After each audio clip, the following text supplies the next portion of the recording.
Hello दोस्तों, नमस्कार।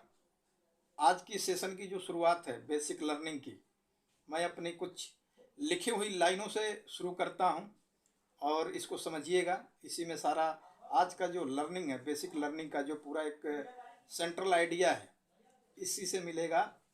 पूरा ध्यान से देखिएगा। तो लाइनें क्या हैं? एक लड़का एक लड़की से बोलता है कि ये पता है मुझको तुझको मैं पा नहीं पाऊंगा। ये पता है मुझको तुमको मैं पा नहीं पाऊंगा। फिर भी याद में तेरी मैं लिखता जाऊंगा। फिर भी याद में तेरी मैं लिखता जाऊंगा। जी लेंगे जुदा होके तुमसे अब साथी।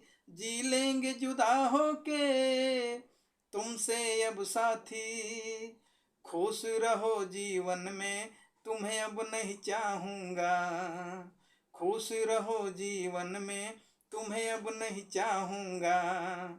इसके बाद वो लड़के को क्या बोलती है?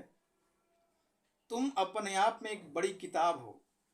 तुम अपने आप में एक बड़ी किताब हो। भले मानो या ना मानो, कब तक दूसरों के भरोसे रहोगे? अपने खुद की हुनर को पहचानो। खुद की हुनर को पहचानो। हाँ जी दोस्तों, आज की ये जो लर्निंग सेशन है, बहुत ही कमाल का, बहुत ही एक बेसिक कंसेप्ट और लव, प्यार से एकदम भरा हुआ है। इसीलिए मैंने अपनी लिखी हुई रचना दो सुनाया। जो एक तरफ लड़के की तरफ से जो कही गई थी, उसमें एक प्यार झलक रहा था, श्रृंगार रस। और वही जो लड़की की तरफ से जो बातें कही गई, जो मैंने अपने कलम या रचना के जरिए अभी बताया, उसमें एक मोटिवेशन है, एक विश्वास है, एक प्रोत्साहन है। तो इसी चीज को आगे बढ़ाते हुए आज के सेशन के जरिए हम समझने की कोशिश करेंगे। और इसको समझने के लिए हम एक कहानी, एकदम रियल जो कहानी है, उसको सुनेंगे, समझेंगे कि वाकई में प्यार, प्यार यानी लव, जिसको लव बोलते हैं, क्या प्यार और लव में पढ़ के भी कोई हार सकता है या कोई जीत सकता है? ये एकदम इस कहानी के जरिए आप लोगों को पता चलेगा और बहुत मज़ा आएगा, बहुत एक लर्निंग मिलेगी। तो उस कहानी की शुरुआत होती है सन 1977 से। भारत का एक प्रदेश है मध्य प्रदेश, और मध्य प्रदेश में एक जिला पड़ता है मुरैना जिला। और उस मुरैना जिले में एक गांव है बिलगांव। और वहीं पे 1977 में एक कृषि परिवार में, साधारण सा परिवार में एक लड़के का जन्म होता है। लड़के का जन्म होता है, पिताजी एक नॉर्मल कृषि विभाग में एम्प्लॉई हैं। परिवार की स्थिति उतनी सही नहीं है, और वो लड़का जो है, पढ़ने में उसको उतना मन नहीं लगता है। पढ़ने में बहुत एकदम एवरेज, एवरेज इतना कि हाई स्कूल में वो 3rd डिवीज़न पास होता है। और जब इंटरमीडिएट की जब परीक्षा आती है, इंटरमीडिएट की जब परीक्षा आती है, तो इंटरमीडिएट की परीक्षा में यानी 12वीं की परीक्षा में, बोर्ड की परीक्षा में, वो लड़का फेल हो जाता है। तो जब लड़का फेल हो जाता है, और फेल इसलिए होता है कि उस साल जो बोर्ड की परीक्षा, वो बहुत मनो एक टाइट, टाइट समझते हैं ना, टाइट व्यवस्था, बहुत कोई नकल करने की कुछ नहीं, एकदम सख्त व्यवस्था रहती है, नकल होता नहीं है। और इसलिए नहीं होता है कि उस समय के तत्कालीन जो एसडीएम बहुत सख्त होते हैं, और नकल बिल्कुल नहीं होता है, जिसकी वजह से वो लड़का इंटरमीडिएट यानी 12वीं में फेल हो जाता है। तब उस लड़के को, उस बच्चे को एक क्लिक होता है कि यार, शिक्षक और प्रिंसिपल के अलावा भी एक कोई पद होता है जिसको बोलते हैं एसडीएम। तब वो लड़के के दिमाग में आता है कि अब मैं पढ़ूंगा बढ़िया से और बनूंगा मैं एसडीएम। अब यही सपने लिए वो लड़का ग्वालियर आता है।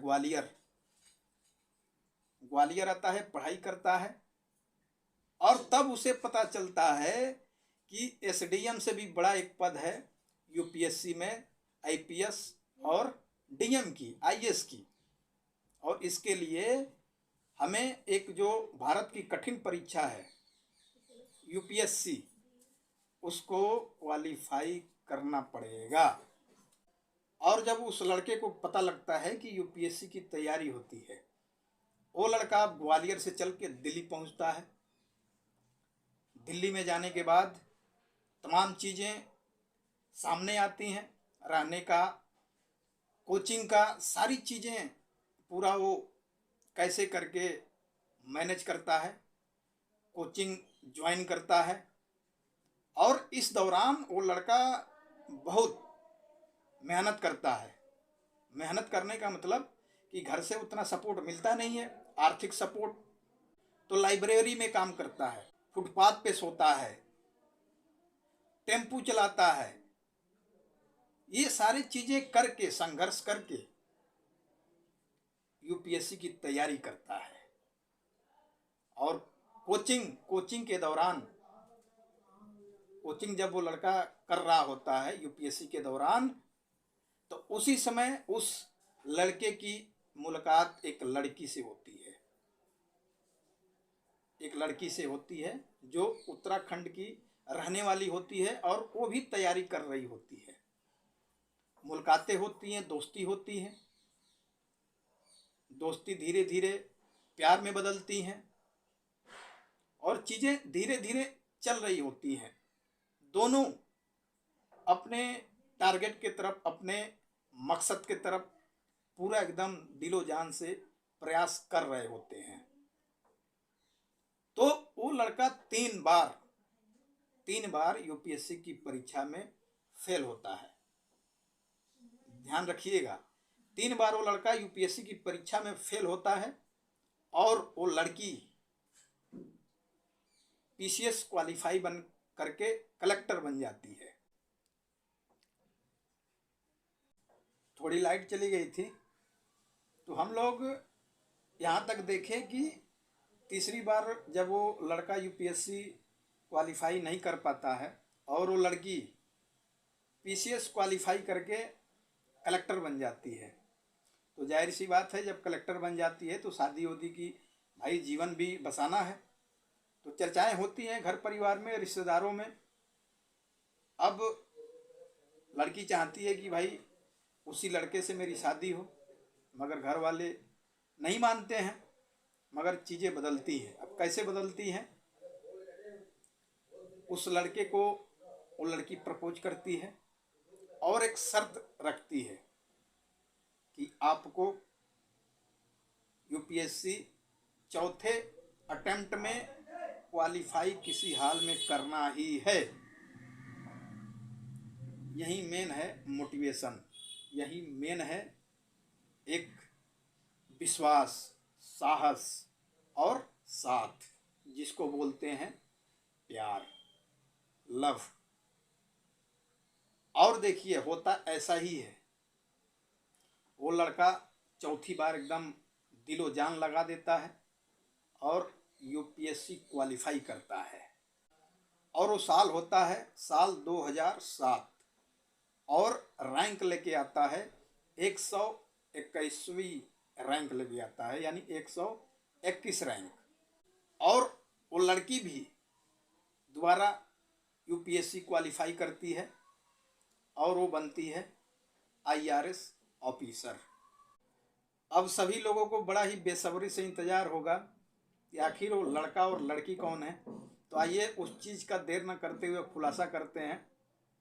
और उस लड़के का नाम है आईपीएस मनोज कुमार शर्मा और उस लड़की का नाम है आईआरएस श्रद्धा जोशी।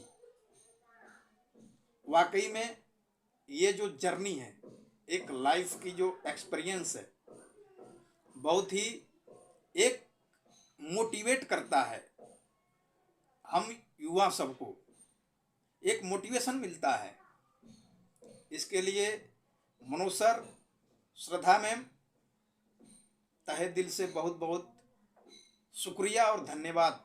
बहुत मोटिवेशन मिलता है जब आप लोगों की जब जर्नी को बारीकी से अगर पढ़ते हैं, सुनते हैं, समझते हैं। तो दोस्तों, ये जो आज का जो सेशन था, लर्निंग सेशन, प्यार पे आधारित था। ये भी एक रियल जो लाइफ की जर्नी है, बहुत कुछ सीखने को मिलता है उससे, जर्नी से। तो कहने का मतलब है कि प्यार, प्यार, लव, ये क्या है? एक विश्वास, एहसास और साथ का रिश्ता होता है, प्यार और लव। जो वाकई में समझ लिया ना, वो वाकई में हर चीज को एक दूसरे के सपोर्ट से अचीव कर सकता है, हासिल कर सकता है। तो आशा करता हूं आज का जो ये लर्निंग सेशन था बहुत बढ़िया ही समझ में आया होगा, बहुत रिलेट और बहुत एक्सपीरियंस मिला होगा, एहसास हुआ होगा। तो इसी के साथ आज के इस लर्निंग सेशन लाइफ एक्सपीरियंसेस जो एक सीरीज चल रही है उसको समाप्त करते हैं। और जो लोग चैनल को सब्सक्राइब नहीं किए हैं, चैनल को सब्सक्राइब कर लीजिएगा, लाइक करिएगा, शेयर करिएगा, कमेंट करिएगा और बेल आइकन को प्रेस जरूर कर दीजिएगा ताकि कोई जब नया वीडियो अपलोड हो तो तुरंत एक नोटिफिकेशन चला जाए। तब तक स्वस्थ रहिए, मस्त रहिए और मुस्कुराते रहिए। और एक बात, अभी हाल ही में 27 अक्टूबर को एक पिक्चर रिलीज हुई है जिसका नाम है 12वीं फेल, 12th फेल, जो मनोज शर्मा सर के जीवन पे आधारित है, जिसको विनोद चोपड़ा सर ने बनाया है। तो देखिए और मोटिवेशन लीजिए भरपूर और लर्निंग लीजिए।